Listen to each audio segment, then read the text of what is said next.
परिषद में लौटना किसी जीत का जश्न नहीं था, बल्कि एक नए और भी ज्यादा जटिल शतरंज के खेल की शुरुआत थी। अनिका अब एक ऐसी नायिका थी जिसने राज्य को एक बड़े खतरे से आगाह किया था, एक भागे हुए अपराधी का पता लगाया था और उसकी योजना का हृदय छीन लिया था। ये उसकी नई पहचान थी और ये एक झूठ था। प्रधान आचार्य वर्धमान ने उस यंत्र को परिषद के सबसे सुरक्षित कक्ष में रखवा दिया था। दिन में 2 बार वह अनिका को वहां बुलवाता। उसके साथ आचार्य सोमकीर्ति और परिषद के वरिष्ठतम विद्वान होते और वे सब उस छोटी सी जटिल धातु की वस्तु को ऐसे घूरते जैसे वह किसी दूसरे लोक से आया कोई अंडा हो। ये क्या है? वर्धमान हर बार यही सवाल पूछता और उसकी आवाज में धैर्य हर दिन कम होता जा रहा था और हर बार अनिका को एक नया झूठ गढ़ना पड़ता। इसकी ऊर्जा सोई हुई है, वह कहती। ये अपने निर्माता उरोबोरस की जीवन शक्ति से जुड़ी थी। अब जब वह भाग गया है तो यह सिर्फ एक खाली खोल है, इसे जगाना होगा। एक दिन उस बंद कमरे में उस यंत्र को देखते हुए अनिका पर हताशा का एक और दौरा पड़ा। एक ऐसा दौरा जो सिर्फ वही समझ सकती थी। एक स्पेक्ट्रोमीटर, वह अपने दिमाग में चीखी। उसके हाथ किसी अदृश्य कीबोर्ड पर चलने के लिए फड़फड़ा रहे थे। बस एक एक्सरे। मैं जानना चाहती हूं कि इसके अंदर क्या है। ये कौन सी धातु का मिश्रण है? वह क्रिस्टल, वह क्वार्ट्ज है या कुछ और? मैं 5 मिनट में इसके सारे रहस्य जान सकती थी। अगर मेरे पास मेरी दुनिया का सिर्फ एक औजार होता। ये तकनीकी अज्ञानता एक शारीरिक दर्द की तरह थी।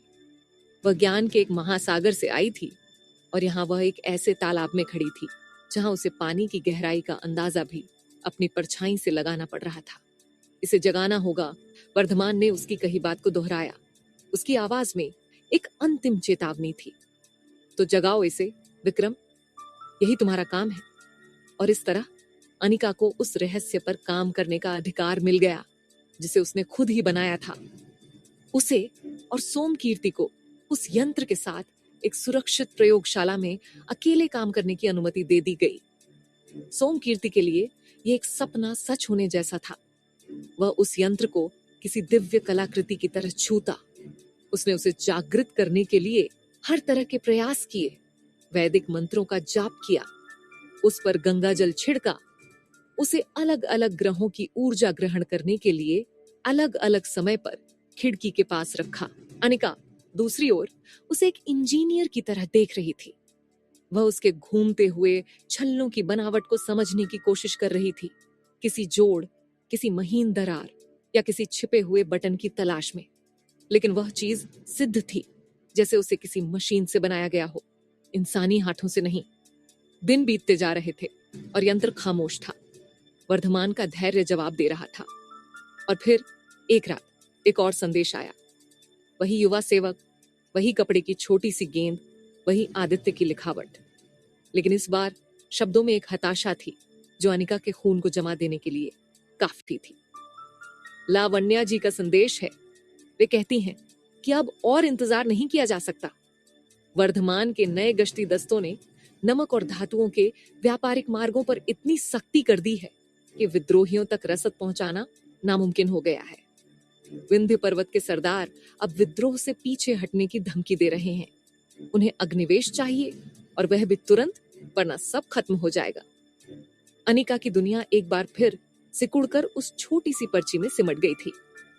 वह एक ऐसा खेल खेल रही थी जिसमें हर जीत उसे हार के और करीब ले जा रही थी। अगली सुबह वह एक हताश जुआरी की तरह प्रयोगशाला में लौटी। उसे कुछ करना था, उसे उस यंत्र को समझना था। आचार्य, उसने सोमकीर्ति से कहा, मुझे लगता है हम गलती कर रहे हैं। हम इसे सूर्य के प्रकाश में बाहरी ऊर्जा से जगाने की कोशिश कर रहे हैं। लेकिन क्या हो अगर इसकी अपनी आंतरिक ऊर्जा हो, एक ऐसी ऊर्जा जो सिर्फ गहन अंधकार में ही प्रकट होती हो। सोमकीर्ति इस विचार से चकित थे, लेकिन विक्रम के किसी भी तर्क को काटने की हिम्मत उनमें नहीं थी। अनिका के कहने पर प्रयोगशाला की हर खिड़की, हर रोशनदान को काले पर्दों से ढक दिया गया। दरवाजा बंद कर दिया गया। कमरा एक कब्र की तरह शांत और अंधेरा हो गया। वे दोनों उस पूर्ण अंधकार में खड़े थे। उनकी सांसों की आवाज भी किसी धमाके की तरह लग रही थी। मिनट बीतते गए। कुछ नहीं हुआ। शायद तुम्हारा अनुमान गलत था विक्रम, सोमकीर्ति ने फुसफुसाते हुए कहा। अनिका जवाब देने ही वाली थी कि तभी उसकी आंखों ने, जो अब अंधेरे की आदी हो चुकी थीं, कुछ देखा। मेज पर रखा वह यंत्र, उसके केंद्र में लगा वह छोटा सा बिना तराशा हुआ क्रिस्टल। वह अब एक साधारण पत्थर नहीं था। उसके भीतर से एक बहुत ही हल्की, लगभग न दिखाई देने वाली नीली रोशनी निकल रही थी। आचार्य, अनिका ने फुसफुसाते हुए कहा। देखिए, सोमकीर्ति ने उस दिशा में देखा और उनकी दबी हुई आश्चर्यचकित सांस अंधेरे में गूंज गई। अनिका धीरे धीरे आगे बढ़ी। उसका दिल जोर जोर से धड़क रहा था। उसने अपना हाथ बढ़ाया और अपनी कांपती हुई उंगली से उस हल्की सी नीली रोशनी को, उस चमकते हुए क्रिस्टल को छू लिया। जिस पल उसकी उंगली ने क्रिस्टल को छुआ, एक खामोश, कंपन करती हुई ऊर्जा उसके पूरे शरीर में दौड़ गई। यंत्र जीवंत हो उठा। उसकी धातु के छल्ले, जो अब तक खामोश थे, बिना किसी आवाज के एक तरल सुंदर गति में घूमने लगे। वे एक दूसरे के चारों ओर नाच रहे थे, एक जटिल खगोलीय नृत्य करते हुए। और फिर उस यंत्र ने एक किरण को जन्म दिया, एक चमकदार नीली किरण जो सीधे प्रयोगशाला की छत पर जाकर पड़ी। छत पर उस किरण ने एक छवि बनाई, एक घूमती हुई त्रिआयामी छवि। यह तारों का नक्शा नहीं था, यह एक चाबी थी, एक अविश्वसनीय रूप से जटिल घूमती हुई चाबी का एक विस्तृत होलोग्राफिक चित्र। उसके दांते किसी साधारण ताले के लिए नहीं थे, वे ग्रहों के पथ, ज्यामितीय कोणों और अज्ञात प्रतीकों का एक मिश्रण थे। और उस घूमती हुई चाबी के केंद्र में एक प्रतीक धीरे धीरे घूम रहा था, जो उस नीली रोशनी में चमक रहा था। एक सर्प जो अपनी ही पूंछ निगल रहा था, उरोबोरस। अनिका और सोमकीर्ति दोनों अपनी सांसें रोके उस अविश्वसनीय दृश्य को देख रहे थे। इससे पहले कि वे कुछ समझ पाते या कुछ कह पाते, वह छवि एक पल में गायब हो गई। छल्ले घूमने बंद हो गए, क्रिस्टल की रोशनी बुझ गई। यंत्र एक बार फिर खामोश, बेजान धातु का एक टुकड़ा बन गया था। प्रयोगशाला में फिर से वही गहरा पूर्ण अंधकार छा गया।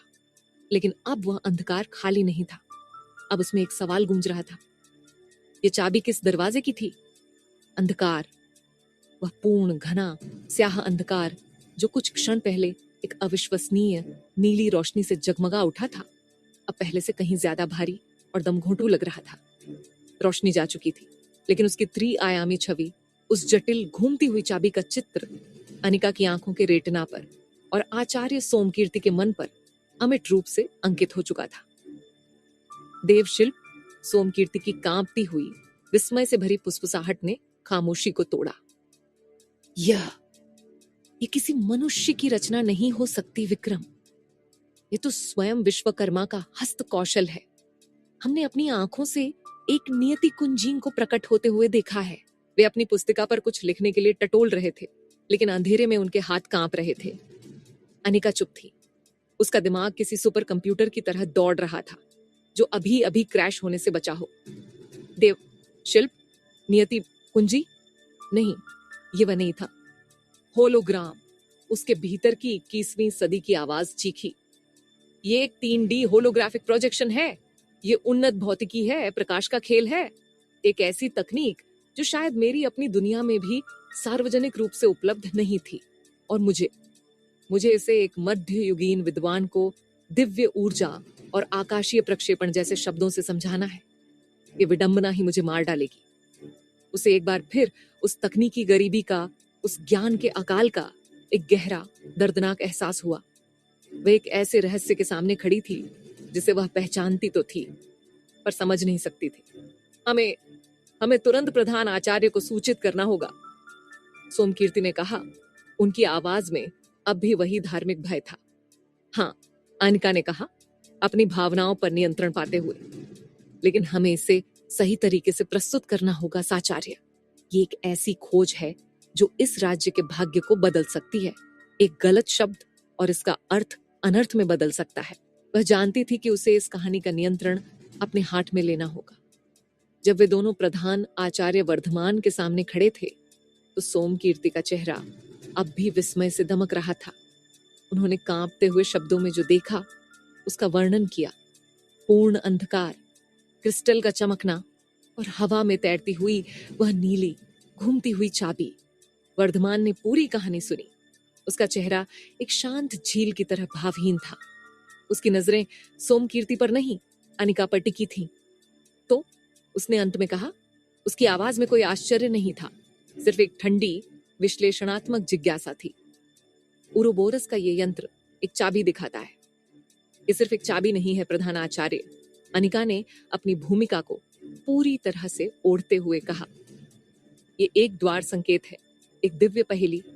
यह हमें उस स्थान का मार्ग दिखा रही है जहां उरोबोरस ने अपनी सबसे बड़ी शक्ति या शायद अपना सबसे बड़ा खजाना छिपा रखा है। ये चाबी किसी भौतिक ताले के लिए नहीं है। इसके दांते ग्रहों की चाल और नक्षत्रों की स्थिति से बने हैं। ये एक खगोलीय नक्शा है जिसे सिर्फ वही पढ़ सकता है जो ब्रह्मांड की भाषा जानता हो। उसने इस खोज को एक और रहस्य के आवरण में लपेट दिया था, एक ऐसा रहस्य जिसका विशेषज्ञ सिर्फ वही हो सकता था। वर्धमान कुछ देर चुप रहा। उसकी उंगलियां अपनी मेज पर धीरे धीरे थपथपा रही थीं। वह एक यथार्थवादी व्यक्ति था। वह दिव्य पहेलियों में विश्वास नहीं करता था, लेकिन वह शक्ति और अवसर में विश्वास करता था। खगोलीय नक्शा, उसने धीरे से दोहराया। बहुत खूब विक्रम। वह अपनी कुर्सी से उठा। तो तुम्हारा काम अब इस नक्शे को पढ़ना है, इस पहेली को सुलझाना है। उसने अपने एक सहायक को बुलाया। मैं चाहता हूं कि राज्य के सबसे पुराने मंदिरों, किलों और खजानों के हर नक्शे, हर वास्तुशिल्प की योजना को फिर से जांचा जाए। इस चाबी के जटिल डिजाइन से मेल खाने वाले किसी भी प्रतीक, किसी भी ताले या किसी भी दरवाजे की बनावट की तलाश करो। वह मुड़ा और अनिका की ओर देखा।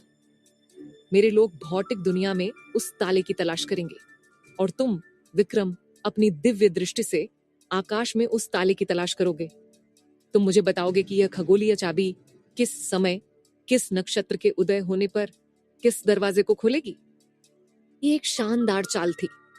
वर्धमान ने अनिका के झूठ को ही उसकी अगली जिम्मेदारी बना दिया था। उसने उसे एक और असंभव काम सौंप दिया था।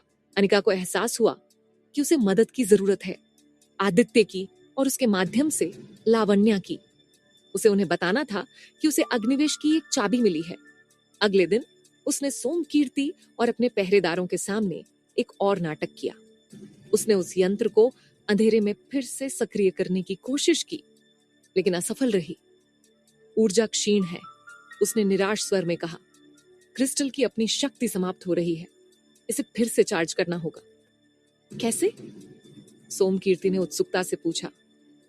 इसे एक और विशेष क्रिस्टल के संपर्क में लाना होगा। अनिका ने अपनी मनगढ़ंत कहानी जारी रखी। एक चंद्रकांत मणि मून स्टोन जो पूर्णिमा की रात को तोड़ी गई हो। मैंने पुराने ग्रंथों में पढ़ा है कि ऐसे पत्थर शहर के सबसे पुराने जौहरी बाजार में ही मिल सकते हैं। ये एक जोखिम भरा लेकिन आवश्यक बहाना था।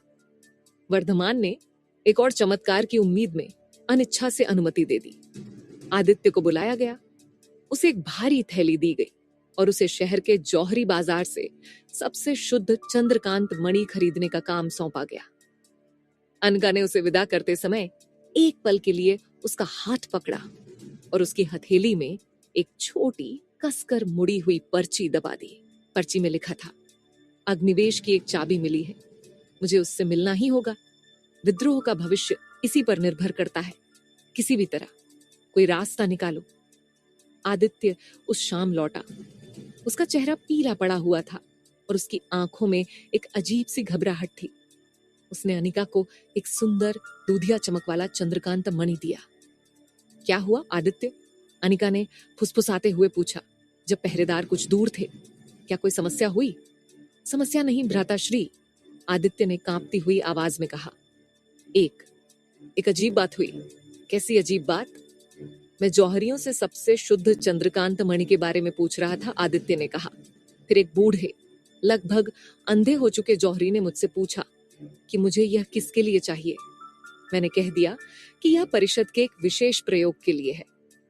फिर मैंने गलती से अग्निवेश का नाम ले लिया, ये कहते हुए कि मैं उनके पुराने लेखों में इसके बारे में पढ़ रहा था। अनिका का दिल एक पल के लिए रुक गया। जैसे ही उस बूढ़े जौहरी ने अग्निवेश का नाम सुना, आदित्य ने अपनी बात पूरी की। उसका चेहरा डर से सफेद हो गया। उसने अपने चारों ओर देखा और फुसफुसाते हुए मुझसे कहा, उस शापित का नाम मत लो। वह कोई शिल्पी नहीं था, वह एक जादूगर था, एक ऐसा पागल प्रतिभाशाली जिसने अपना मकबरा खुद बनाया और उसी में जाकर छिप गया। कहते हैं कि उसके मकबरे का ताला स्वर्ग की चाबी से ही खुलता है। अनिका अपनी जगह पर जड़वत खड़ी रही। आदित्य के शब्द उसके कानों में किसी हथौड़े की तरह बज रहे थे। एक मकबरा, एक ताला और एक स्वर्ग की चाबी। वह नीली घूमती हुई होलोग्राफिक छवि उसकी आंखों के सामने कौंध गई। ये सिर्फ एक पहेली नहीं थी, ये एक पता था,